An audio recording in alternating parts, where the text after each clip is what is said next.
माता की जय, भारत माता की जय, वंदे मातरम, वंदे मातरम। राजस्थान में कांग्रेस की सरकार है और 4 साल का समय बीत गया, चुनावी सरगर्मियां चालू हो गई हैं और 12 महीने बाद में चुनाव होने वाले हैं। लेकिन इनका जो कार्यकाल है उसमें किसान की जितनी अनदेखी हुई और किसान के प्रति जितनी संवेदनहीनता रही है, कांग्रेस पार्टी के चुनावी घोषणा पत्र में कर्ज माफी का वादा किया और उसी के आधार पर ये लोग सत्ता में आए और उस कर्ज माफी के वादे को भुला दिया गया पूरी संवेदनहीनता के साथ और किसान को कुछ भी नहीं मिला, कोई राहत नहीं मिली। वो जो किसान सबका पेट भरता है, मेहनत कश जो तबका है और कृषि प्रधान देश है, किसान की सामाजिक सुरक्षा सबसे बड़ा बुनियादी पॉइंट है। उसी पे हमारी अर्थव्यवस्था का आधार है। कृषि आधारित अर्थव्यवस्था है भारत की अर्थव्यवस्था और उसमें राजस्थान की सरकार द्वारा इतनी इग्नोरेंस, इतनी नेग्लिजेंसी, इतनी संवेदनहीनता और कर्ज माफी भी नहीं हुई और उस समय समय पे किसान को जो परेशानियां आई, अतिवृष्टि से कभी फसलें खराब हुई तो वो टेक्निकली रूप से उलझा करके सही गिरदावरी नहीं हुई, उनको उचित मुआवजा नहीं मिला, पीड़ा रही किसान को। इस पीड़ा को देखते हुए किसान का जो प्रॉब्लम है, इससे जनता बहुत आक्रोशित है और लक्ष्मणगढ़ में आज बड़ी संख्या में किसान जा रहे हैं पूरे राजस्थान भर से। नवलगढ़ का किसान बड़ी संख्या में कूच कर रहा है और हमारा घर है नवलगढ़, यहाँ से हम लोग बड़ी संख्या में किसानों के साथ जाएंगे। सरकार के वादा खिलाफी के खिलाफ विरोध प्रदर्शन किया जाएगा और चुनावी बिगुल बज चुका है और ये शंखनाद है इस बात का कि सरकार की उल्टी गिनती शुरू हो गई है और सर्व समाज की अनदेखी करने वाले, किसान की अनदेखी करने वाली पार्टी सत्ता में रहने का नैतिक अधिकार खो चुकी है। और हम सब लोग नवलगढ़ की जो समस्याएं हैं उनको भी प्राथमिकता के साथ उठाएंगे और नवलगढ़ की समस्याओं को प्राथमिकता से उनका सोल्यूशन कराना भी हमारी कार्य योजना का हिस्सा है और हम सब लोग उस रैली में शामिल होने के लिए जा रहे हैं। किसान हमेशा शोषित रहा है, चाहे सरकार राज किसी का भी रहा हो। किसानों की राज के विपक्ष में आते हैं तो अपन चिंतन करते हैं, राज में रहने के बाद अपन भूल जाते हैं। और ये राजस्थान में लंबे समय से रहा है, कभी कांग्रेस, कभी बीजेपी, कभी कोई। उन अपेक्षाओं के मामले में आप क्या कहेंगे? मान लो आपकी सरकार आती है तो किसानों के लिए क्या होगा?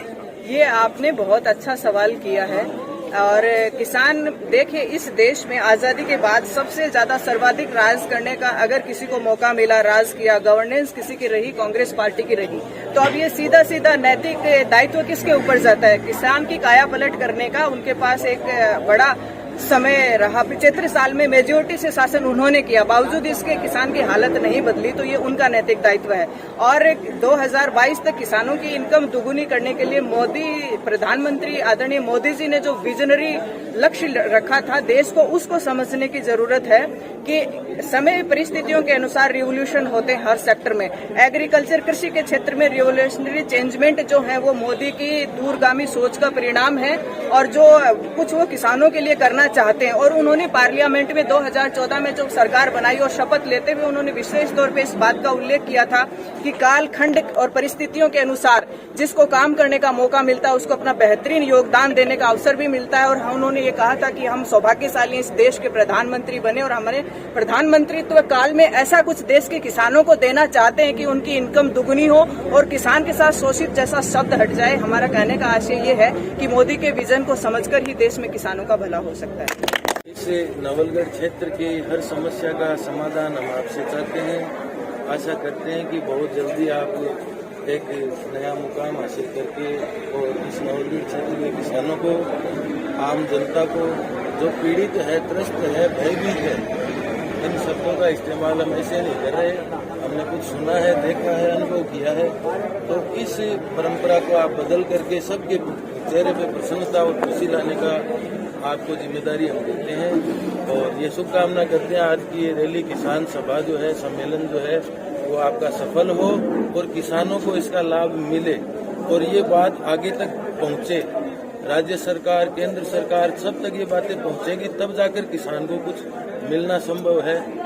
ये किसान संघर्ष हमेशा करता आ रहा है और करता रहेगा क्योंकि ये प्रकृति की देन है।